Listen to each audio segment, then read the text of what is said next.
Hello students, I am going to start issue of shares from the very beginning. अगर अभी तक किसी भी स्टूडेंट ने ये टॉपिक खुद से नहीं पढ़ा है तो आज वो समझ सकता है इस टॉपिक को। बिल्कुल स्टार्टिंग से स्टार्ट कर रहे हैं।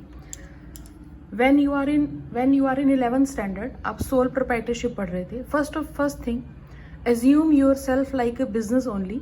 It is also known as separate entity concept. आप सभी बच्चे अपने आप को बिजनेस एज्यूम करके चलें, तभी आपको अकाउंट्स पढ़ने में ज़्यादा मज़ा आएगा। 11th स्टैंडर्ड में आपने सोल प्रोप्राइटरशिप पढ़ा, सिंगल सेलर। फिर आपने पार्टनरशिप पढ़ी। पार्टनरशिप से रिलेटेड कुछ important question. When there are two partners they can start the business. तो मिनिमम नंबर आपको पार्टनरशिप के लिए कितने चाहिए? 2 and maximum number is 50। Clear. जब आपका बिजनेस और इंक्रीज हो जाएगा तब हम स्टार्ट करते हैं कंपनी। कुछ बच्चों को अभी तक शायद नहीं थोड़ा सा कॉन्सेप्ट क्लियर कि शेयर्स का मतलब क्या हुआ।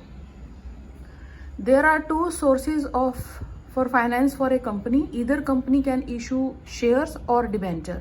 दोनों ही सोर्सेज हैं कंपनी के लिए फाइनेंस इकट्ठा करने के लिए। कुछ स्टूडेंट्स के माइंड में ही क्वेश्चन आता है तो बैंक से नहीं ले सकते लोन? ले सकते हैं बैंक से लोन, लेकिन बैंक की रिस्पॉन्सिबिलिटी सिर्फ एक कंपनी को लोन देने की नहीं है। बैंक को बहुत सारे लोगों को बहुत सारे अलग अलग कोटा होता है, उनको लोन देना है। और कंपनी की जो रिक्वायरमेंट होती है रिलेटेड टू फाइनेंस वो ह्यूज अमाउंट में होता है। दैट्स वाई कंपनी अपने ऑनरशिप के कुछ पीसेस कर देती है, टुकड़े कर देती है, जिसे हम शेयर्स बोलते हैं। हर एक, ये आपने सबने पढ़ लिया होगा 11th स्टैंडर्ड में ही, कि एक कंपनी जिसके पास उसकी ऑनरशिप का 51% हो वो उसकी ऑनर होती है। बाकी कंपनी शेयर इशू कर सकती है। Share means what?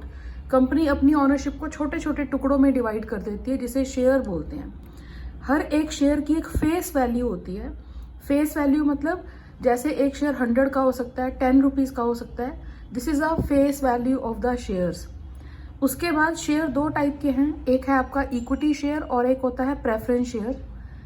किसी भी कंपनी का अगर आपने एग्जैक्ट स्टेटस जज करना है तो वो हम इक्विटी शेयर से जज कर सकते हैं।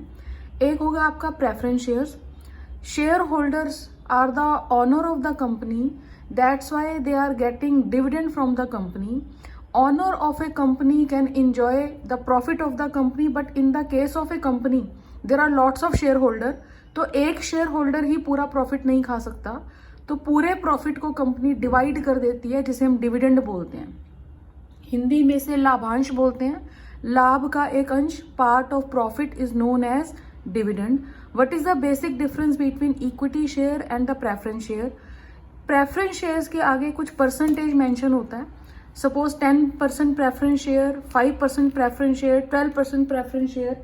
फॉर एग्जाम्पल, अगर आपके पास यहाँ लिखा है 12% प्रेफरेंस शेयर, तो what do you mean by 12% preference share? यानी इन प्रेफरेंस शेयर होल्डर को 12% के अकॉर्डिंग उन शेयर्स के ऊपर डिविडेंड मिल जाएगा। ये बात। दूसरा, प्राइवेट कंपनी होती है और एक होती है पब्लिक कंपनी। आपके एग्जाम के पॉइंट ऑफ व्यू से very important question is minimum number for a private company is 2 and the maximum number is 200। But in case of a public company minimum number of members जो है 7 and the maximum number के लिए कोई limit नहीं है in case of a public company. उसके बाद आपका एक टॉपिक आता है preliminary expenses. What do you mean by preliminary expenses? Any expenditure which is done by a company before starting the business, it is known as preliminary expenses. Company के शुरू होने से पहले जो एक्सपेंडिचर किए जाते हैं उसे हम प्रीलिमिनरी एक्सपेंसेस कहते हैं। फॉर एग्जाम्पल, प्रोस्पेक्टस इशू करना, कॉमन सील बनवाना, registration fees etcetera etcetera, all these are example of preliminary expenses. Important question जो अब मैं आपको ये क्वेश्चन बताने जा रही हूँ, ये 3rd बुक में फर्स्ट चैप्टर है बैलेंस शीट वाला, वहां से भी पूछा जा सकता है, और फर्स्ट सेगमेंट आपके कंपनी इशू ऑफ शेयर्स में भी पूछा जा सकता है। According to accounting standard 26, preliminary expenses को एक कंपनी अपनी बैलेंस शीट में शो नहीं कर सकती। प्रीलिमिनरी एक्सपेंसेस को उसी साल में कंपनी को राइट ऑफ कर देना चाहिए। ये बहुत इंपॉर्टेंट क्वेश्चन है, इसे याद रखें। नेक्स्ट आपका आ रहा है topic issue of shares at premium. What do you mean bye premium?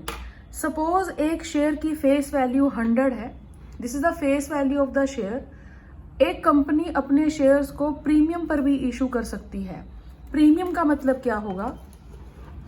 जब एक कंपनी शेयर इशू करती है तो उसके ऊपर अमाउंट मांगती है. 100 rupees is divided into different segments: application, allotment, first call and final call. Meaning क्या है? सबसे पहले जब लोग, आम जनता, कंपनी का प्रोस्पेक्टस पढ़ते हैं, प्रोस्पेक्टस पढ़ने के बाद if they are interested to apply in this kind of a company, particular company जो भी है, they will send a application money to the company. आप अपने आप को कंपनी एज्यूम करके चलें. अब मैं कंपनी के पॉइंट ऑफ व्यू से आपको एक्सप्लेन कर रही हूँ. कंपनी के पास सबसे पहला जो अमाउंट आता है वो एप्लीकेशन मनी आता है. कंपनी 100 रुपीज नॉर्मली एक ही साथ नहीं मंगवाएगी, धीरे धीरे होगा. एप्लीकेशन, सपोज कंपनी ने एप्लीकेशन 20 रुपीज मांगे. Allotment means what? जिन लोगों को कंपनी डिसाइड कर लेती है, एप्लीकेंट्स को, कि इन्हें हमने शेयर होल्डर बनाना ही है, उन्हें अलॉटमेंट की जाती है. Important question. At the time of allotment ही ये कंफर्मेशन होता है कि क्या एप्लीकेंट शेयर होल्डर बने हैं या नहीं बने हैं. Before that they are only applicant of the company, they are not the share holders of the company. Company तब तक पैसा मांगती रहेगी जब तक 100 रुपीज पूरे नहीं हो जाएंगे. फिर उसके बाद फिर पैसा मांगती है कंपनी, जिसे हम फर्स्ट कॉल कहते हैं. फिर पैसा मांग रही है 10 rupees, for example in this question 10 rupees, तब ये 100 हो जाएगा.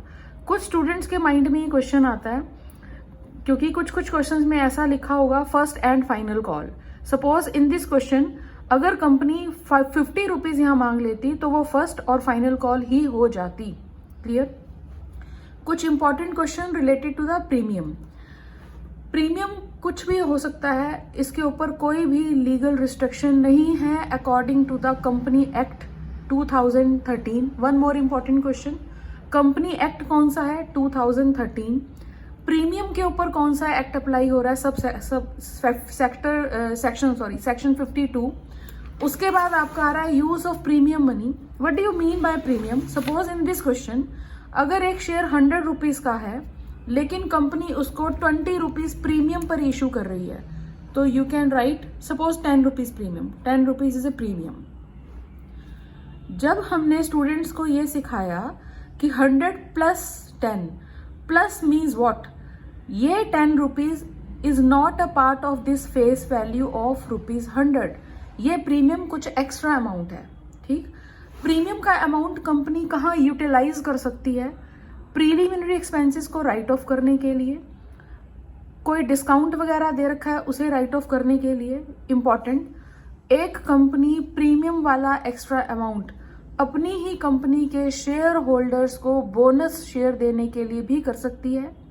अपने ही शेयर ओपन मार्केट से अगर खरीदने हो तब भी एक कंपनी इस प्रीमियम मनी को यूटिलाइज कर सकती है according to the accounting section 68. According to the section 68.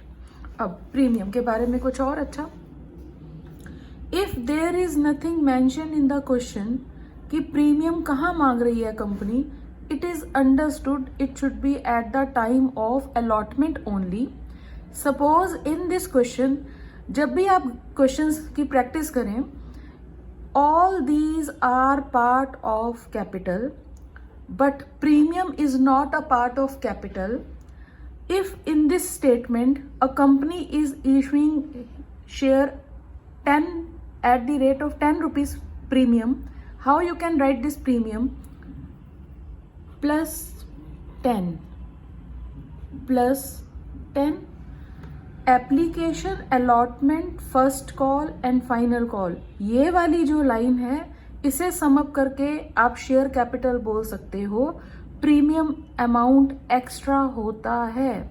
For example, अगर इस क्वेश्चन में ये मेंशन होता अलॉटमेंट एट 40 इंक्लूडिंग प्रीमियम, तो आपका लिखने का तरीका यही होना चाहिए 30 plus 10, because 30 is a part of capital and 10 rupees is a part of premium. Example, एक क्वेश्चन कर रहे हैं. One more important question, what authorised capital. जब एक कंपनी शेयर्स इशू करती है, शेयर कैपिटल एक टॉपिक आएगा, बैलेंस शीट में भी सिखाएंगे. शेयर कैपिटल में सबसे पहले आता है ऑथराइज्ड कैपिटल. अथॉराइज्ड कैपिटल का एक और नाम है नॉमिनल कैपिटल, एक और नाम है registered capital. This registered capital is the final limit for a company, यानी कंपनी परमिशन लेती है कंपनी एक्ट 2013 सेबी की गाइडलाइंस के अकॉर्डिंग कि अथॉराइज्ड कैपिटल कितनी होनी चाहिए कंपनी की। उसके बाद उसमें से ये जरूरी नहीं है कि कंपनी सारे के सारे शेयर इशू कर देगी, जितने शेयर वो इशू कर देगी उसे हम क्या बोलते हैं, इशूड शेयर या issued capital. Clear? For example in this question authorised capital is ₹50 lakh divided in 5 lakh equity share of 10 each. It may be possible कि ये वाला क्वेश्चन में 1 मार्क में ऐसे भी पूछा जाए, calculate the number of share. Suppose इस क्वेश्चन में ही नंबर ऑफ शेयर मेंशन नहीं है, नंबर ऑफ शेयर मेंशन नहीं है और कंपनी पूछ रही है calculate the number of share and the total capital of the company is 50 lakh rupees and value of per share is 10. Then how you can calculate the number of share? Divide this 50 lakh by 10, you can get the number of share of a company.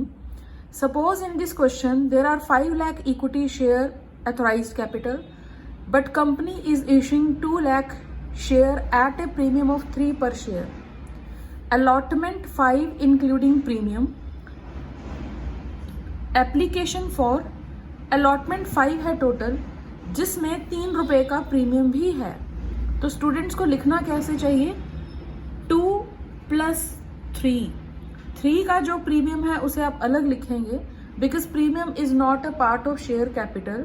Now the share capital eight the time of allotment will be ₹2। तो 5 you can write 2 + 3, 4 + 2 6 + 2 8 + 2 10। तो share आपका यहाँ पर हो रहा है 10 का। Make it habit कि आप जब भी एक स्टेटमेंट ऐसे लिखें तो आप क्वेश्चन को टोटल कर देखें कि ये 10 कंप्लीट हो रहा है या नहीं हो रहा है। ठीक, इस क्वेश्चन की जर्नल एंट्रीज कैसे होंगी, अभी ये फर्स्ट क्वेश्चन है इसलिए इसको जरूर सीखें। फॉर फ्यूचर नहीं समझ में आएगा अगर आप ये नहीं सीखोगे। तो very important and very easy topic. First entry, सिर्फ एक फर्स्ट एंट्री ऐसी ही एंट्री है जिसमें अमाउंट सबसे पहले कंपनी के पास आ रहा है। ये जो एंट्रीज कर रही है ये कंपनी कर रही है, आप नहीं। आप assume yourself like a company. एक कंपनी एंट्री कर रही है तो कैसे करेगी, सबसे पहले कंपनी ने 2 लाख शेयर इशू किए और हर शेयर के ऊपर 4 रुपीज की एप्लीकेशन आ रही है। एंट्री कैसे होगी, bank account debit to share application. एक बहुत आसान और अच्छा तरीका है क्वेश्चंस को बिल्कुल सही करने का।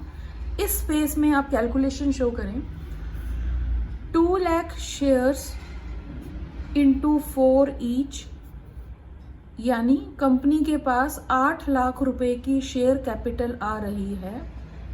One more important question, share application account की नेचर क्या है, it is a personal account.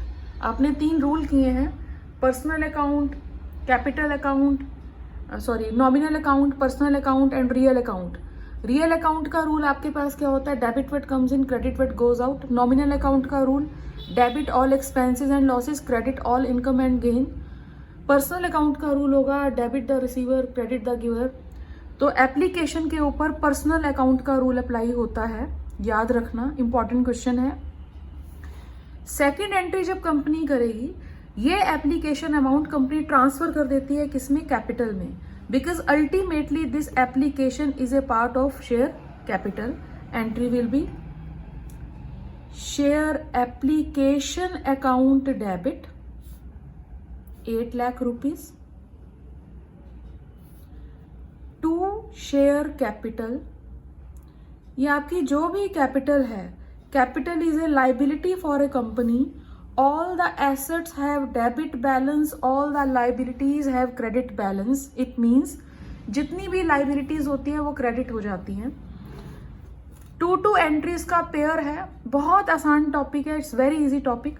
2 entries को पेयर में समझने की कोशिश करिए, इजी हो जाएगा। सिर्फ एक फर्स्ट एंट्री ऐसी है जिसमें कंपनी के पास अमाउंट पहले आता है, then company transfer this amount to the capital. One more important question. Suppose ये फर्स्ट जो आपके पास कंपनी के पास एप्लीकेशन मनी आ रहा है, ये आ रहा है कंपनी के पास 1 अप्रैल में, बट द अलॉटमेंट की ड्यू डेट जो है वो 1 मई है. Suppose very important question is 1 अप्रैल में ये एंट्री होगी, बट जब ये अमाउंट पार्ट ऑफ कैपिटल बनेगा ये सेम 1 अप्रैल वाली डेट नहीं होगी. ये वो डेट होगी जिस टाइम पर अलॉटमेंट ड्यू हो रही है, जिस टाइम पर अलॉटमेंट ड्यू हो रही है. और अलॉटमेंट कब ड्यू हो रही है? 1 मई में. तो यहाँ सेकंड एंट्री पर आप डेट क्या मेंशन करेंगे? 1 मई. वाई? ऐसा क्यों? क्योंकि एप्लीकेशन के टाइम पर ये नहीं पता लगता कि शेयर होल्डर बने हैं या नहीं. At the time of allotment ही ये फाइनल कंफर्मेशन होगा कि एप्लीकेंट शेयर होल्डर बने या नहीं बने. तो that's why bank account debit to share application. Very important question. जो डेट इस वाले की होगी bank account debit to application, वही सेम डेट ये नहीं हो सकती. यहाँ पर वो डेट होना चाहिए जो डेट अलॉटमेंट की होती है.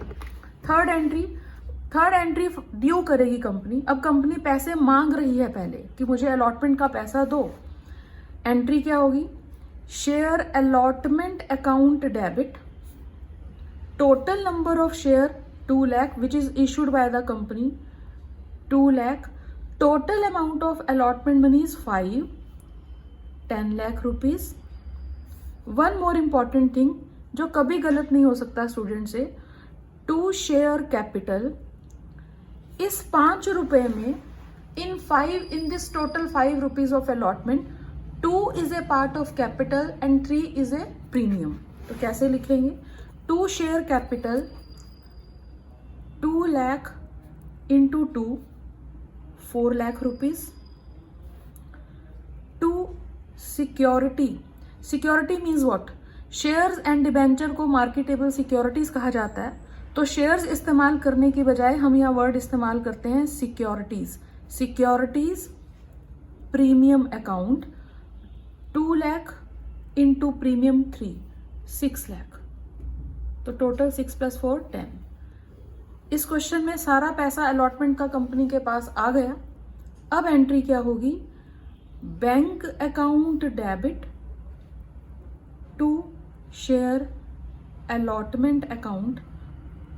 Total allotment money received by the company is 10 lakh. 10 lakh. 2 entries का पेयर है. Connected. Now company are due कर रही है first call. Share first call account debit, number of share 2 lakh into 2 rupees. Total amount of first call is 4 lakh. 2 share capital account, ये भी आपके पास आ जाएगा 4 lakh rupees. Close. Second entry share second call account debit. नहीं, अब पैसा पहले आएगा सारा. बैंक अकाउंट डेबिट, ये वाली एंट्री रॉन्ग.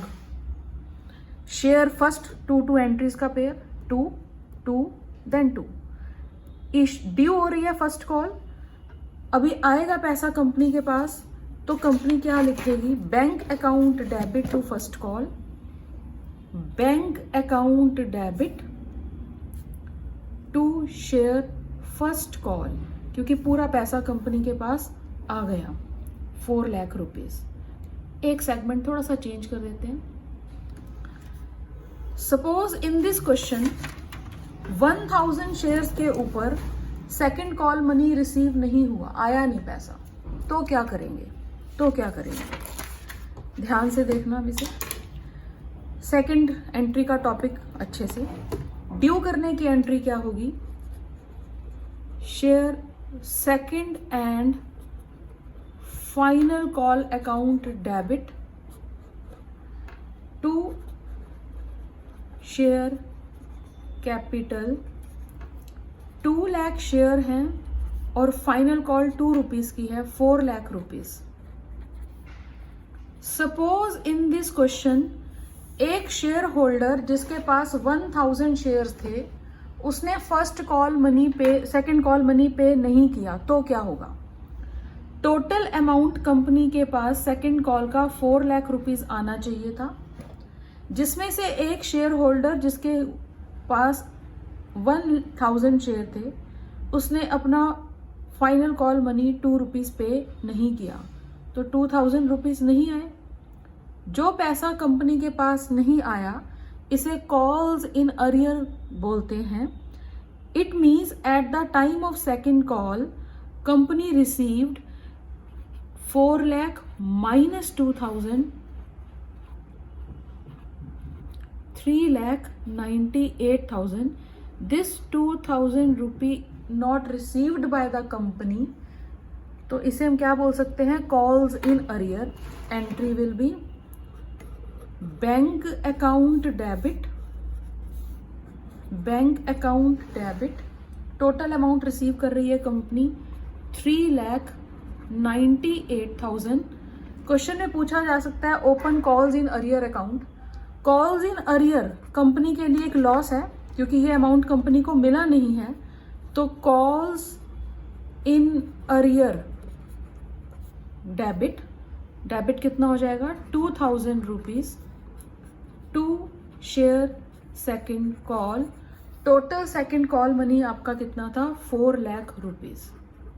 तो 398 plus 2 second call 4 lakh rupees. Call in arrear debit होता है. अगर एक इंपॉर्टेंट क्वेश्चन पूछा जाए, एक important question, calls in arrear के ऊपर एक company can charge 10% rate of interest if a shareholder is not able to pay his call money. तो कॉल इन अरियर के ऊपर a company can charge interest at the rate of 10%. वैसे ही अगर कोई share holder कुछ call advance में दे देता है तो कंपनी उसे कॉल इन एडवांस के ऊपर इंटरेस्ट पे करती है और उसके लिए रेट ऑफ इंटरेस्ट होती है 12%. लेकिन अभी आप ये याद करना 10%.